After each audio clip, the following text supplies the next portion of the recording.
Cockroach পার্টিতে যারা ছিল তারা একটাও স্টুডেন্ট ছিল না, তারা ছিল একটা জিহাদি মাল।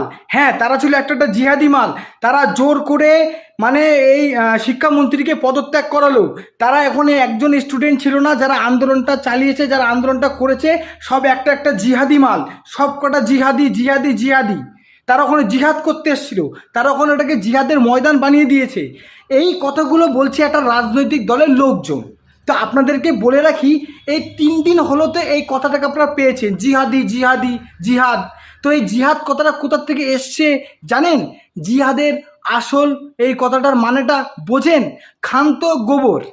আপনারা ক্ষান্ত গোবর আর গরুর মুত, তাহলে আপনাদের মধ্যে কি শিক্ষা থাকতে পারে এটা আপনাদের আশা করা যায়? ঠিক আছে, আমি অশিক্ষিত, আমি গণ্ড মূর্খ, আমি এটা জানি, কিন্তু আপনারা কতটা শিক্ষিত?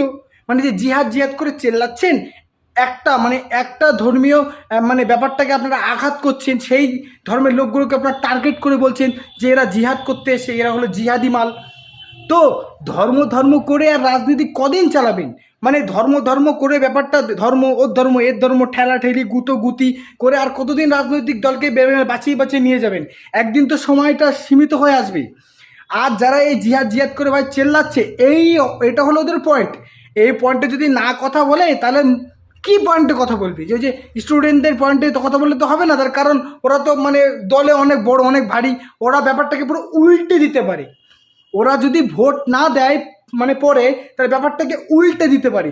ওই জন্য এই ব্যাপারটাকে পুরো ধামাচাপা দেওয়ার জন্য ওরা হলো জিহাদি মাল। ওরা এখানে জিহাদ করতে এসছে। হ্যাঁ, ওরা একটা সব জিহাদি। হ্যাঁ, তা ওরা যদি জিহাদি হয়, তো আপনারাও তো গোবর খাওয়া অন্ধভক্ত মাল। যদি আমি বলি, আপনারাও তো গোবর খাওয়া চুনা খাওয়া মাল। তাহলে শুনতে কেমন লাগছে?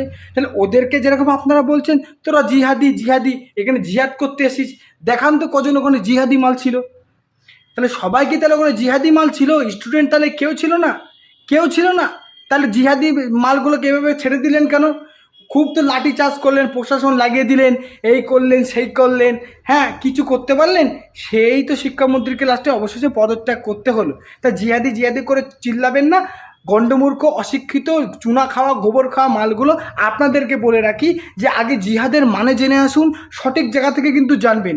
ওই গুগল থেকে, ChatGPT থেকে কিন্তু জানলে হবে না, সঠিক জায়গা থেকে এই জিহাদ কথার মানে কি আর জিহাদি কথার মানে কি, অ্যাকচুয়ালি ব্যাপারটা কি আমি বলবো না, সেটা আপনারা জেনে এসে আমার এই ভিডিওর কমেন্টের মধ্যে করবেন, সারা মুত খাওয়া গোবর খাওয়া মালগুলো। আমি কিন্তু সবাইকে টার্গেট করে কথা বলছি না। যারা সোশ্যাল মিডিয়াতে এসে এই ধরনের পোস্ট বা ভিডিও করছে, আমি শুধু এই কথাগুলো তাদের উদ্দেশ্যেই বললাম। যারা পোস্টে লিখছে